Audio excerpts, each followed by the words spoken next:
Hello again and welcome to another episode of the Ominous Origins podcast with me, Casey. Now, of course, this episode is still brought to you by the wonderful people over at morbidlybeautiful.com. Morbidly Beautiful is your one-stop shop for all things horror content related. From interviews, reviews, top 10 lists, and everything in between, Morbidly Beautiful has it all. Now, it has been a little while since my last episode, and that's going to happen from time to time. I get busy, I spend time researching different subjects, like today's, for example. About a month or two ago now, I had a listener email me, asking me my thoughts on the astral plane, and I'm going to assume that means astral projection and all that sort of fun stuff as well. And I didn't know where to start, so I just went online, and there is a lot, and I mean a lot, of research done on this topic. So I've pulled a few different sources, and I think I've got enough for an episode. I probably have enough for 15 episodes, so we're going to narrow it down into a nice little 20-minute explanation as to what astral planes and astral projections really are. Ominous. Ominous. It is an adjective. Sounds like someone breathing.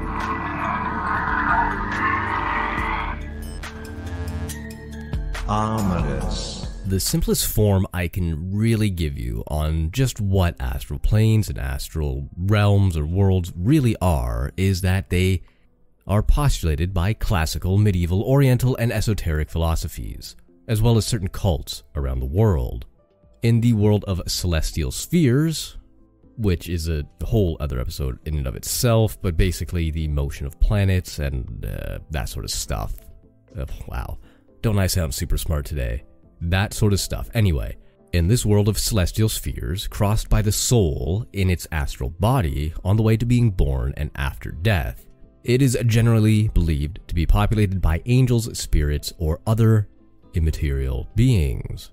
Of course, with beliefs like this, there are other views around the world, and one of those views holds that the astral plane or world, rather than being some kind of boundary or area crossed by the soul, is the entirety of spirit existence or spirit worlds to which those who die on Earth go, and to live out their non-physical lives. Many believe that all consciousness also lives in the astral plane. Some people also compare this realm with heaven or paradise, or a union with God or a god itself. Meanwhile, others do not. Paramahansa Yogananda wrote in the autobiography of a yogi, quote, "The astral universe is hundreds of times bigger than the material universe. Many astral planets teeming with astral beings." Meanwhile, Alice Bailey writes of seeing, quote, "masters upon inner spiritual planes who work with Christ and the planetary hierarchy," end quote. She also refers to a vision she had of the unseen astral realm that these and countless other beings inhabit. Christ lives in that realm, apparently. Naturally, the Greeks were some of the first to touch on this as well. Plato and Aristotle taught that the stars were composed of a type of matter different from the four earthly elements, a fifth ethereal element, or quintessence. In the astral mysticism of the classical world, the human psyche was composed of the same material, thus accounting for the influence of the stars upon humans' affairs. In his commentaries on Plato's Timaeus, Proclus wrote, quote, "Man is a little world, or a microcosmos. For just like the whole with a capital W, he possesses both mind and reason, both a divine and mortal body. He is also divided up according to the universe. It is for this reason, you know, that some are accustomed to stay in his consciousness corresponds with the nature of the fixed stars. His reason in his contemplative aspect of Saturn and in its social aspects with Jupiter. As to his irrational part, the passionate nature with Mars, the eloquent with Mercury, the appetitive with Venus, and the sensitive with the Sun, and the vegetative with the Moon. I'm trying to break that down in my head as to what that actually means, and I think it just means people can associate their personalities and personality traits with different planets, the celestial bodies, as we will. It is important to note that this sort of cosmology, if you want to call it that, did have an influence throughout the Roman Empire and influenced early Christian churches as well. Paul's second epistle to the Corinthians contains a reference to the astral plane and astral projection, saying, quote, "I know a man in Christ who 14 years ago was caught up in the third heaven. Whether it was in the body or out of the body, I do not know. God knows." End quote. Of course, the Muslims also have their own views on this as well, and the astral worldview was soon rendered orthodox by Quranic references to the Prophet's ascent through the seven heavens. Scholars took up the Greek Neo-Platonist accounts as well as similar materials in Hindu and Zoroastrian texts. The expositions of Ibn Sina, and I do apologize if I butchered that, the Brotherhood of Purity, and others were translated into Latin into the Norman era, and they were to have a profound effect upon European medieval alchemy and astrology. By the 14th century, Dante was describing his own imaginary journey through the astral spheres of paradise. Now, unless I'm mistaken, and I could very well be, I looked at necromancy a long time ago, 2, 3, maybe even 4 years ago now, and if I remember again correctly, astral projection played a role in that. In order to meet the angel of death, one had to have an out-of-body experience or astrally project themselves.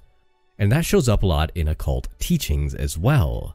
And the astral plane can be visited consciously through astral projection, meditation and mantra, near-death experiences, lucid dreaming, or, well, simply other means. It seems to be individualized, and whatever works for you works for you. There are individuals that are trained in the use of astral projection and astral vehicle use, and can separate their consciousness in the astral vehicle from the physical body at will. The astral vehicle being just that, the physical body. The first stage in development, according to Ramachakara, is a mastery of the physical body and its care and attention. Essentially, your body's a temple, treat it well, and you can find yourself. For it is my understanding that an unhealthy body or an uncared for body carries over into, well, the astral aspect of that as well. People must also spend time tuning their instinctive mind. The first 3 subdivisions of the instinctive mind are passions, desires, and lusts. So like the deadly sins, essentially. The second stage is intellect, otherwise known as sharpening of the mind. Someone operating largely out of the instinctive mind would have only a glimmering of intellect. Therefore, those who are centered in the intellect would only have an inkling of the spiritual aspect of the mind. Once both stages are completed and the spiritual mind can be awakened. So, like I said, there is a lot of research done on this. It's been around forever, and science really wants to understand what an out-of-body experience is like. Or, astral projection. Is it real? Is it something tangible to a degree that can be studied, or is it just a spiritual belief? Now, when I was in university, I do remember looking at a study about people who pray and meditate regularly, and what it does to their mind. They had people pray or meditate inside of an MRI machine, which doesn't sound super comfortable, but they were able to get some brainwave activity regardless, and it showed that there was a sense of euphoria, something that has never really been achieved by any other aspect of any human stimulus before. There was this thing that fired in the brain, and I don't remember what it was now because it was a long time ago that I looked at this, but I just remember thinking it was very interesting. So they did the same sort of thing with out-of-body experiences, and Healthline.com has an interesting description of what it's like, what it means, and all that kind of fun stuff. So I'm going to go over that with you very quickly. So what does an out-of-body experience feel like? They also refer to an out-of-body experience as OBE, just to shorten it up a little bit. They say it's hard to nail down what an OBE feels like exactly. According to accounts from people who've experienced them, they generally involve a feeling of floating outside of your body, an altered perception of the world, such as looking down from a height, the feeling that you're looking down at yourself from above, a sense that what's happening is very real. Now, OBEs typically happen without warning and usually don't last very long. If you have a neurological condition such as epilepsy, you may be more likely to experience OBEs, and that they may be more frequent. But for many people, an OBE will happen very rarely, maybe once in a lifetime. Some estimates suggest that 5% of people who have experienced this sensation associated with OBE, though some suggest this number is higher. Again, hard to pin down. It is very possible that somebody has an out-of-body experience but doesn't really believe in that, so they just write it off as a dream, or they hit their head, a hallucination, something along those lines. But other people might experience it differently. Some people might have something that is not even remotely close to an out-of-body experience or astral projection, but they believe in it so much that they think, yep, that must be it. Now, there is an actual section here called, Is it the same thing as astral projection? Are OBEs, out-of-body experiences, the same thing as astral projection? And most people just kind of interchange them, apparently, but there are some key differences between the two. Whereas out-of-body experiences are unplanned, such as a near-death experience, astral projection usually involves the intentional effort to send your consciousness away from your body. It usually refers to your consciousness traveling out of your body towards a spiritual plane or a dimension. So they're sort of the same thing, except one's intentional, one's not. And based on your belief system, it could have different results. Somebody could be an astral projectionist and have an out-of-body experience because of a seizure, a stroke, near-death experience, whatever the case might be. And they can also willingly do it, and they may have two very different experiences, or they could be very similar. I don't know. I want to talk to somebody who's had an out-of-body experience or who claims that they can project their consciousness to a different plane. If you or somebody you know has had this experience, absolutely let me know. So now here's the very interesting part of it. Does anything happen to your body physically when you have an OBE or when you send yourself away from your body, such as astral projection? There is some debate over whether the sensations and perceptions associated with OBEs happen physically or are more of a hallucinatory experience. In a study in 2014, they tried to explore this by looking at cognitive awareness in 101 people who survived cardiac arrests. The authors found that 13% of the participants felt a separation from their body during resuscitation, but only 7% reported an awareness of the events they wouldn't have seen from their actual perspective. So I'd imagine it'd be like watching yourself in a movie. You know what's happening, you know what's going on, but you can't really change the outcome, no matter how hard you might yell at the screen, or your dying body, in this case. In addition to the 13% and the 7% who reported something, in addition, 2 participants reported having both visual and auditory experiences while in cardiac arrest. Only one was well enough to follow up, but gave an accurate, detailed description of what took place for about 3 minutes of his resuscitation from the cardiac arrest. There is still no scientific evidence to support the idea that a person's consciousness can actually travel outside the body, and that is the key word there. No scientific evidence. Not really a word, it's a phrase, but you get the idea. I consider myself a bit of a skeptic on everything, but I'm very open-minded and want to believe everything. Ghosts, Bigfoot, cryptids in general, astral projection. Now, there's never really been any scientific evidence for any of these, and anything that has been reported is usually just blown away as hogwash, fake, hoaxes, or just coincidence. Since there is no measurement for this in science, it's hard to get a scientific finding. At least those are my thoughts on it. We can measure the pH balance in water or whatever, because we have a measuring stick for that. But how do you measure a ghost? Well, sure, something rolls off the table, but was it a slight tremor in the ground that caused the ball to roll off or the bottle to fall over, or was it a ghost? We don't have a measuring stick. There's no pH meter for ghosts. There's no pH meter for astral projection. It is a very individual experience. And your brain is like a big complex computer with a bunch of shit going on, and you can make yourself believe anything, and it can trick you into believing anything. So I'm on the fence about astral projection and a lot of these things in general, but you know, I want to believe that somebody can do this. I've seen too many movies that suggest this can happen to not believe it a little bit at least. Now, speaking of things rolling off shelves, the study we were just talking about did try to test this by placing images on shelves that can only be seen from a higher vantage point. But the majority of the cardiac arrests, including the event involving the participant who had specific memories of his resuscitation, took place in rooms without the shelves. Obviously, because you can't really plan a cardiac arrest. Well, I mean, I guess you can, but why would anybody volunteer to do that? That sounds fucking terrible. Just to see if you can see a square on the shelf above you. This is very Ghostbusters-y with the whole thing at the beginning with the cards.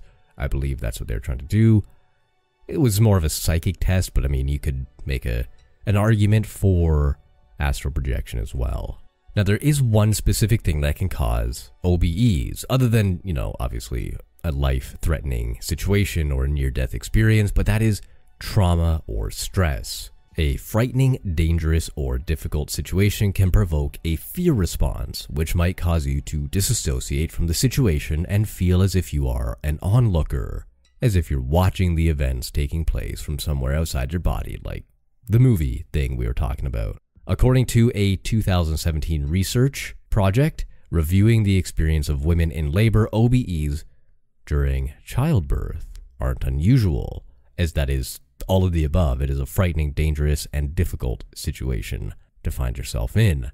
That one research study did kind of suggest that OBEs could occur as a way to cope with trauma, but there isn't much other research on that sort of link.